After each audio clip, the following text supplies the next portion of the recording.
At his feet, we walked all over Galilee and Jerusalem and Palestine and Canaan, and we listened to him and we loved him. And we had hoped that he would be the one that would get us out of our sin, out of our bondage.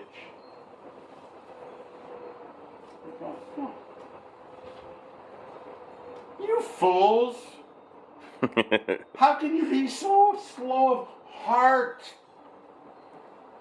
Not sight, sound, smell, touch, taste. Slow of heart.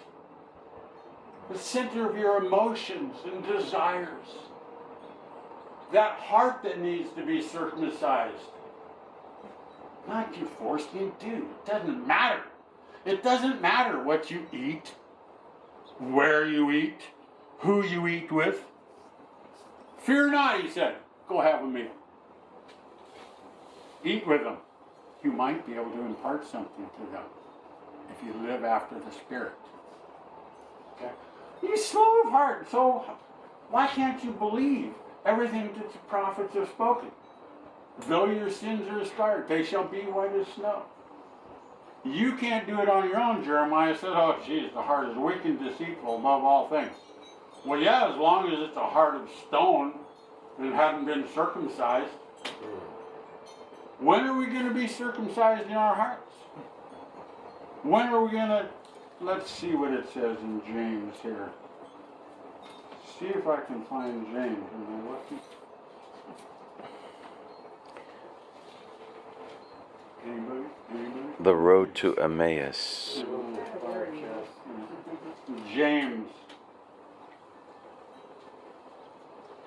James chapter 1, verse 21.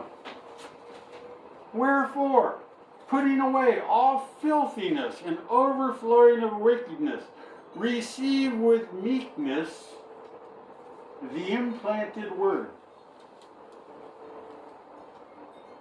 which is able to save your souls.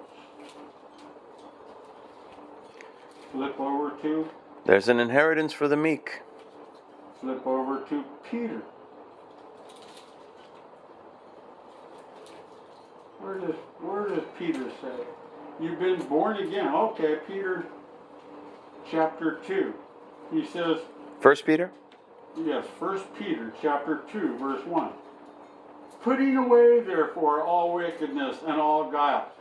When are we going to put it away? Tomorrow? How about 3 o'clock tomorrow? I'll be at your house. And I'm going to watch you put it away then. Okay? Is that when you're going to stop sinning? It says right here. This is Peter. He's my favorite. I like him a lot more than Paul, but that's my personal thing. Okay. I love Peter. A rock. Okay. It's definite. It's a rock. It ain't going anywhere. It's not moving. Not moving a bit. Okay. But, putting away, therefore, all wickedness and all guile, hypocrisies and envies, and all evil speakings. Oh, I know that guy. He doesn't think like I do. He's a creep. He doesn't think like I do. She has a different opinion than what I do of what's happening in the world, in our politics. I don't like that guy. There, but for the grace of God, go I. And the grace of God has delivered you from that. Otherwise, it's not grace, and you haven't received it. When will you receive it? Today, as long as it's today. It's the word is in your mouth. If you speak it, when will you speak it? Oh man, she's hot. Oh, I could go over there and get a little bit of that.